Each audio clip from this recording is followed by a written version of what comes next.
Hey everybody, it's Eric, your friendly sports nut, and this is Sports Nut News, episode number 3.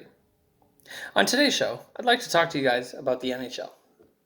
As you know, the NHL has been on pause since the middle of March due to the coronavirus.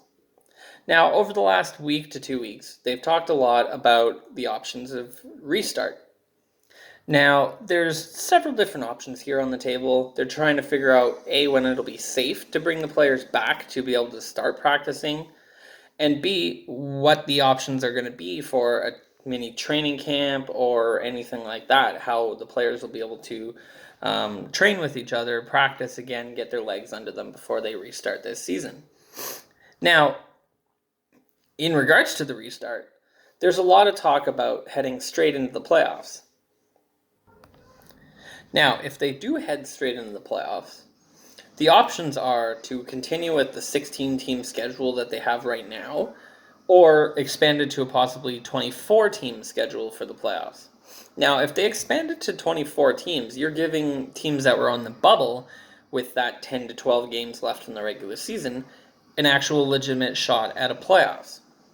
Yes, they may only last one series or a game if they have to play a play-in game, but that gives them that hope that, hey, if we come back and we come back hot, we can challenge for a cup, even though in the other schedule we definitely wouldn't have had a shot. Now, the other side of the ball is if they expand to 24 teams, that cuts down on the number of these teams that have options available for the draft lottery. The draft lottery is going to be an interesting thing to follow over the next few weeks. They've talked a lot about having the draft in June at its regular time, even if the season hadn't finished yet. But if they do, and they expand to 24 teams, that only leaves 7 teams with the shot at the number 1 pick. If they go back to the 16-team playoffs, then you have 15 teams that have a shot. Now, that being said, the 15 teams, it's the question of, do they give everybody a fair shot, or do they go back to the old rule where the highest you can jump up is about 4 spots, and the lowest you can drop is like 2. So it's going to be an interesting aspect to figure out, okay, who's going to do what, how's this going to land for playoffs, for the draft lottery, and all that. I personally am super stoked about the draft lottery, no matter what they decide, because the Ottawa Senators, as you can tell, I'm a big fan, they have the number 2 and number 3 best odds after holding the San Jose Sharks draft pick this year due to the Erik Karlsson trade. So the Sens, ideally, could end up second and third, could end up first and second, or they could be anywhere in the top 5, realistically. So they're going to get 2 very high-end prospects. Obviously, the goal of this draft is to end up with Alexis Lafreniere. Now, if we get a Quinton Byfield or any of these other top draft prospects, it's going to be really crucial and really helpful for the Ottawa Senators' future. Now, the Ottawa Senators, with those draft picks, they also have an extra draft pick in the first round, which is the New York Islanders pick. Now, the Islanders pick is an interesting one because if they go to the 16-team playoffs, they'd be on the outside looking in, which means they'd give a shot at either a top 10, top 15 draft pick. Or if they go to the 24-team playoffs, that pick automatically becomes a lower tier because the fact that they've now qualified for the playoffs. And that pick came to Ottawa because we traded Jean-Gabriel Pageau to the Islanders. Now, my thoughts about this whole situation is I personally think it would be really cool to see an expanded playoffs just for this 1 year, just to finish off the playoffs, award a Stanley Cup.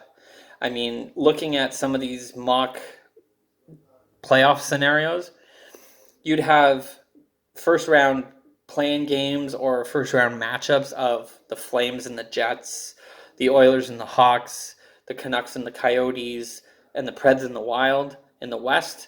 And then you could have the Jackets and the Islanders, the Penguins and the Habs, the Leafs and the Rangers, and the Panthers and the Hurricanes in the East.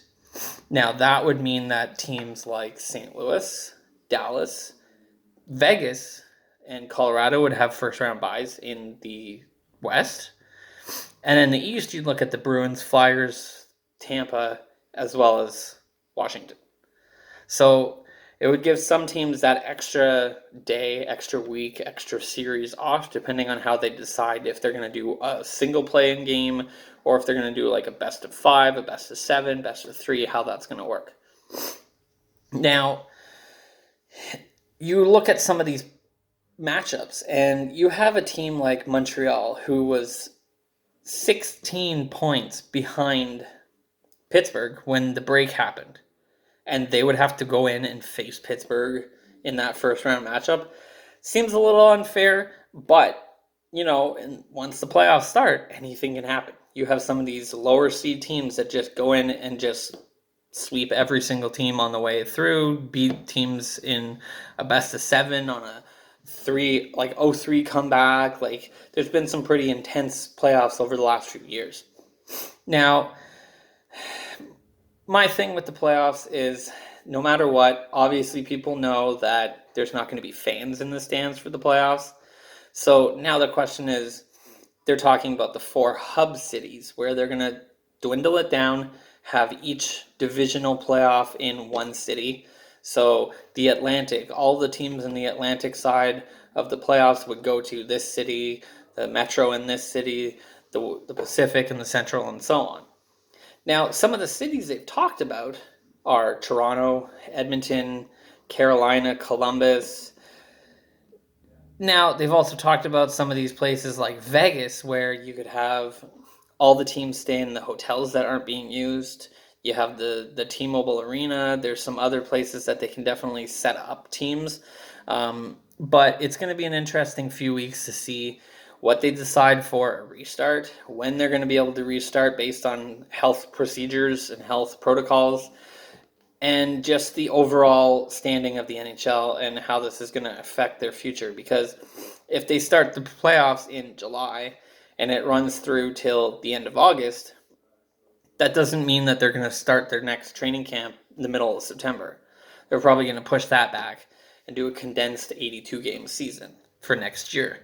Now, if they do that, that's something where they may start in November, December instead and play 82 games, but not have their bye week, not have an all-star break, like all that kind of stuff, just to condense the games. And you'll see probably a lot of back-to-backs and 3 games in 4 nights or 4 games in 5 nights kind of thing.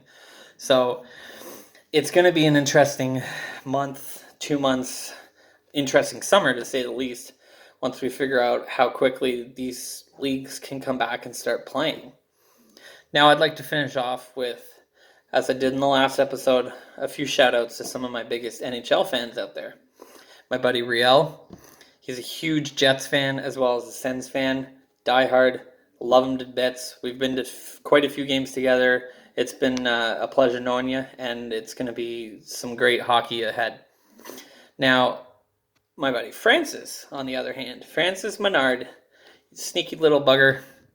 You're here, you're a Habs fan, and you don't care what anybody says. It's great to see your passion. And lastly, the ever crazy Crystal Omak, who's just always about sports. She's probably one of the biggest sports fans I know, other than myself, obviously. Playing sports, cheering on the Sens, just going to games left, right, and center. So anyways, just wanted to give you guys a quick little shout out, and hope to see you on my next episode, and we'll talk soon. Have a great one, guys. Stay safe.